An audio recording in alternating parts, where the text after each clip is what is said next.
Hola, bienvenidos a San Telmo Contigo. Bienvenidos nuevamente a esta mesa redonda que iniciamos el sábado pasado con el objetivo de recopilar y hacer un repaso de la actualidad que entendiéramos de interés general para nuestra comunidad. Ciertamente, esta semana no hemos tenido informaciones relevantes en este sentido, pero sí que hemos recibido muchas preguntas sobre un tema concreto del área laboral. Y es por ello que hemos decidido volver a desarrollar esta mesa e invitar nuevamente al profesor José Miguel Caballero, que es profesor del área de Dirección de Personas en la Organización de San Telmo Business School, y a quien, por supuesto, doy la bienvenida. Muchísimas gracias, José Miguel, por acompañarnos nuevamente. Muchas Hola. gracias a ti, Pablo. José Miguel, la normativa publicada a raíz de la crisis del COVID-19 ha generado y está generando muchas dudas en su aplicación, como hemos tenido ocasión de comentar ya previamente en San Telmo contigo. Sin embargo, cuando ya va quedando menos, por razones de tiempo y de paso del tiempo, para que este estado de alarma se levante, empiezan a surgir ciertas dudas sobre qué va a pasar en el ámbito laboral cuando esta situación de excepción se levante o termine. En este sentido, todos somos conscientes de que la situación, tanto sanitaria como económica y empresarial, no se va a recuperar inmediatamente, ni la vuelta a la normalidad va a ser tan rápida como ha sido el parón sufrido en nuestra economía. La conocida como desescalada va a ser progresiva, con ese formato que ya se comenta, similar al logo de Nike, con una caída fuerte y una recuperación, exactamente, sí, una recuperación más prolongada y plana. La duda que nos surge es qué va a pasar cuando no tengamos esta normativa excepcional, pero las circunstancias empresariales sí que lo sigan siendo a consecuencia de la propia crisis. Respecto a esto, en primer lugar, y por tener claros los distintos escenarios, te pregunto, José Miguel, ¿cuál es la vigencia programada de las medidas laborales actuales, en concreto, la posibilidad de aplicar ERTES a causa de fuerza mayor o por causas económicas, técnicas, organizativas o productivas, ETOP, derivadas del COVID-19? En efecto, Pablo, si nos estamos refiriendo a durante cuánto tiempo las empresas van a poder seguir aplicando estas normas extraordinarias previstas en materia de ERTE, recordemos que los ERTE no son nuevos ahora, los ERTE es una figura de flexibilidad que ya está en la legislación. Principalmente lo que ha cambiado ahora, lo que se ha actualizado con la normativa extraordinaria, es lo que se refiere al acortamiento de los plazos de tramitación y a determinados beneficios para los trabajadores en materia de prestaciones. Pues bien, en esta materia nos encontramos con tres normas que van a incidir en nuestra respuesta. En primer lugar, inicialmente, el Real Decreto Ley 8/2020, que fue el que estableció estos plazos perentorios y estas singularidades, preveía que mantendría su vigencia durante el plazo de un mes desde su entrada en vigor. Eso quiere decir que si entró en vigor el 18 de marzo, terminaría su vigencia el 18 de abril. No obstante, posteriormente, el Real Decreto Ley 11/2020 ha modificado esa vigencia y ha ampliado la misma en el sentido de declarar que, con carácter general, las medidas previstas mantendrán su vigencia hasta un mes después del fin de la vigencia de la declaración del estado de alarma. Hoy estamos hablando del 26 de abril, pero tampoco es descartable que vaya más allá del 26 de abril. Pues bien, en principio, lo que ha establecido este nuevo Real Decreto Ley 11/2020 es que se podrán seguir aplicando esta normativa hasta un mes después de esa finalización de vigencia. No obstante, hay una importante matiz. Ambas previsiones, tanto el inicial Real Decreto Ley 8/2020 como la ampliación de vigencia del 11/2020, se referían a que en la medida en que no estuviera establecido otro plazo de vigencia en la propia norma. Y en este caso, y respecto a los ERTES, el artículo 28 del Real Decreto Ley 8/2020 contemplaba expresamente que esas medidas, es decir, el ERTE por fuerza mayor, los ERTES por causa económica, técnica, organizativa, productiva, todas las normas referidas a prestaciones y a posibles exenciones y bonificaciones por el estado del COVID-19, estarían vigentes mientras se mantenga la situación extraordinaria derivada del COVID-19. Ahora nos puede surgir la duda de qué hay que interpretar por eso de situación extraordinaria derivada del COVID. Para los cinéfilos esta expresión les recordará el título de esa película de Amenábar, Mientras dure la guerra. Y como en aquel caso histórico, ahora esa expresión también puede tener distintas lecturas ante la incertidumbre de cuándo se puede entender finalizada la situación extraordinaria. ¿Nos estamos refiriendo con ello a cuándo se levante el estado de alarma o cuando cesen las distintas limitaciones o condicionantes a la libre movilidad y al desarrollo de la actividad empresarial. Ciertamente no lo sabemos con claridad. Son preguntas para las que hoy por hoy no tenemos una respuesta clara.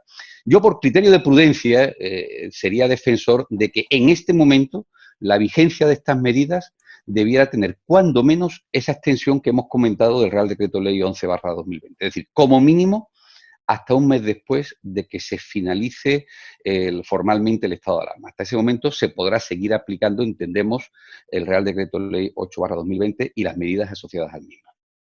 Muchas gracias. José Miguel, ¿qué herramientas van a tener las empresas que sigan necesitando de medidas de regulación de empleo?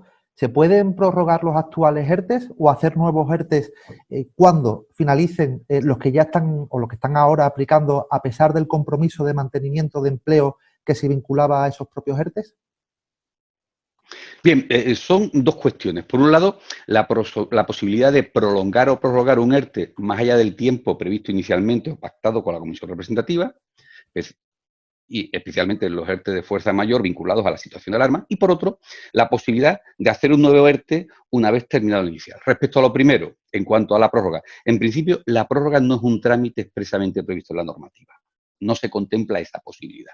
Quizás pudiera pasar que en los ERTE por fuerza mayor, cuya vigencia expresamente se limita al estado de alarma, podríamos plantearnos si, con base en esta reforma legislativa de la vigencia que hemos dicho del Real Decreto Ley 11/2020, se pudiera defender que se mantuviera el ERTE por fuerza mayor no hasta la finalización del estado de alarma, sino hasta la finalización de ese mes posterior. Es algo que puede ser discutible. Quizás yo lo que recomendaría en ese aspecto sería que se planteara una aclaración o una petición complementaria a la autoridad laboral que conoció del ERTE por fuerza mayor inicial. Pero insisto, partiendo de que la prórroga no es en sí una operativa habitual. Al margen de esta cuestión concreta para los ERTE por fuerza mayor vinculados al estado de alarma, la segunda cuestión era si podemos hacer un nuevo ERTE una vez terminada la vigencia de un ERTE inicial. Y en este sentido hay que afirmar claramente que, en efecto, una vez que finalice la vigencia de un ERTE, la empresa podrá abordar otro tipo de medidas, incluida el planteamiento de un nuevo ERTE, tanto por causa de fuerza mayor como por causas económicas, técnicas o objetivas, dependiendo de las circunstancias que concurran.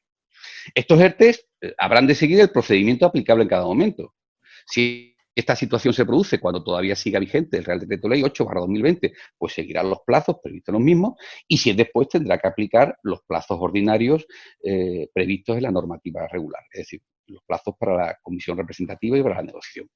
Pero es importante destacar que un nuevo ERTE, que supone una suspensión de contratos, no supondría un incumplimiento del compromiso de mantenimiento de empleo que puedan haber asumido las empresas que se hayan beneficiado de exenciones o bonificaciones en las cotizaciones.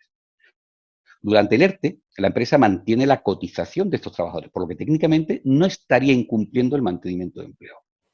Pero a estos efectos, y volviendo a qué hacer si la situación no se recupera tras la finalización formal del estado de alarma, es importante ir controlando los tiempos y la evolución de los negocios. No podemos esperar a hacer esta reflexión al último momento, al día antes de que finalice la medida suspensiva que estemos aplicando, porque entonces nos podemos encontrar que, al acabar el periodo de suspensión autorizado o pactado, los trabajadores han de volver a sus puestos de trabajo. Y si las circunstancias del negocio no lo permiten, ello va a ocasionar a la empresa un sobrecoste salarial, porque tendrá que volver a pagar sueldos, y un problema operativo con su plantilla, porque no tendrá actividad. Por eso hay que tener claro que cabe plantear un nuevo estado de alarma.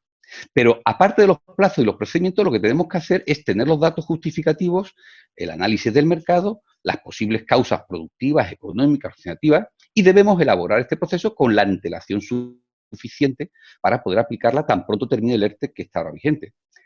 Eso, Pablo, puede suponer que durante la aplicación de un ERTE por fuerza mayor, por ejemplo, se pueda estar planteando e incluso negociando simultáneamente un posterior ERTE por causas objetivas cuyos efectos se desplegarán posteriormente. Puede sonar extraño, pero habrá que hacerlo así, analizando continuamente las previsiones, actualizando los datos y valorando caso a caso la situación que prevemos que nos podemos encontrar en el día después al levantamiento de estado de alarma, sobre todo si, como tú has indicado, el proceso va a ser progresivo. Igualmente, tampoco podemos descartar otro tipo de medidas. Más allá del debate sobre si se puede o no despedir por las causas que han justificado un ERTE por COVID, las empresas deben valorar con absoluta amplitud y con realismo su situación su capacidad para hacer frente a la misma y sus necesidades. Y con base en esta reflexión, que ha de ser realista, no meramente voluntarista, habrá que decidir si lo que procede es un nuevo ERTE, si este ERTE va a tener las mismas o distintas condiciones o alcance, u otras modificaciones de condiciones contractuales o incluso acuerdos de distribución irregular de la jornada. Y como siempre, la extinción de contratos deberá ser una última opción, no totalmente descartable, y para la que habrá que valorar las circunstancias concurrentes y también, como hemos dicho antes, los posibles compromisos asumidos en el mantenimiento de empleos si es que fueran de aplicación. Muy bien, muchas gracias por la aclaración. Y por último, José Miguel, y si la empresa está aplicando un ERTE, pero se da cuenta de que sus estimaciones fueron demasiado optimistas, ¿se podría ampliar el plazo de aplicación o el número de trabajadores afectados o de jornadas de suspensión? Bien, en efecto, Pablo, esta es una situación que desgraciadamente no es muy inusual. Los escenarios barajados suelen ser más optimistas que a veces la situación real final. También debemos partir de que, en principio, la decisión de ERTE ha venido precedida o bien de un reconocimiento por parte de la autoridad laboral, que ha reconocido esa situación de fuerza mayor, o, en caso de que se trate de un ERTE por causas económicas, técnicas o productivas, se ha negociado cuando no ha acordado con la representación de los trabajadores y se ha comunicado a la autoridad laboral. Por ello, la regla general debe ser el cumplimiento del ERTE en sus propios términos. A este respecto, no olvidemos que el ERTE es una medida encaminada a proporcionar a la empresa una cierta flexibilidad en el sentido de posibilitar la suspensión de contratos o la reducción de jornada a todo parte de la plantilla de una empresa o de un centro de trabajo durante un determinado periodo. Eso quiere decir que la empresa podrá utilizar o no esa habilitación para suspender los contratos, pero lo que no podrá hacer, y es muy importante tenerlo en cuenta, es ampliar esa suspensión o su afectación más allá de lo establecido en el propio ERTE. Es un criterio muy formalista. El ERTE no se puede prolongar más tiempo del previsto ni afectar a personas distintas de las relacionadas en el mismo expediente. Ni tampoco se puede aplicar una reducción o una suspensión más amplia de la recogida en el ERTE. Si se diera esa situación, donde la empresa constata que la medida es claramente insuficiente, estaremos ante una situación ciertamente muy compleja. La empresa no puede a la ligera y unilateralmente cambiar la decisión y actuar de otra forma.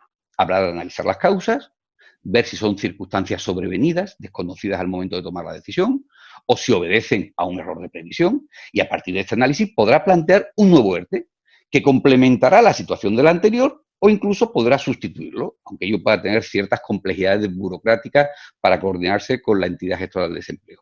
Lo que sería rechazable, y eso es importante tenerlo en cuenta, sería que antes de finalizar el periodo de aplicación de un ERTE y sin causas o circunstancias nuevas acreditadas, o sin haber dado tiempo a que despliegue sus efectos, se pretenda modificar la medida propuesta. Insisto que hay que tener en cuenta que el ERTE, como hemos dicho, es una decisión empresarial, cierto, pero afecta a terceros, no solo a los trabajadores, sino al propio Servicio Público de Empleo. Incluso puede resultar fruto de un acuerdo con la Comisión Representativa de los Trabajadores. Por ello, la empresa no puede decidir unilateralmente alterar o dejar de cumplir lo pactado o lo comunicado, o al menos no sin suficientes causas justificadas debidamente acreditadas. Por tanto, ante la decisión de plantear un ERTE, lo primero que debemos estar muy atentos a los datos, a las condiciones y a las circunstancias del negocio. Y mi recomendación, si debemos pecar de algo, mejor pecar de prudente, de cauto, de conservador, más que de lo contrario. Y si a pesar de ello, esas circunstancias y condiciones sobre las que hemos tomado nuestra decisión inicial han cambiado, pues en ese caso deberemos estar en condiciones de acreditarlo y de justificarlo para poder plantear y, en su caso, negociar las medidas razonables que den respuesta a este nuevo entorno. No hay una prohibición de abordar ese posible cambio de medidas, pero exigirá una justificación reforzada para acreditar no solo las circunstancias concurrentes, sino la insuficiencia o la inadecuación de las anteriormente propuestas para asegurar la viabilidad de la empresa, que es el objetivo esencial de todas estas medidas. Muy bien, José Miguel, pues muchísimas gracias nuevamente por tu colaboración, por tu participación y sobre todo por tus aclaraciones. Nosotros nos veremos próximamente también en San Telmo contigo. Muchísimas gracias por acompañarnos. Nos vemos pronto. Muchas gracias. Muchas gracias a todos.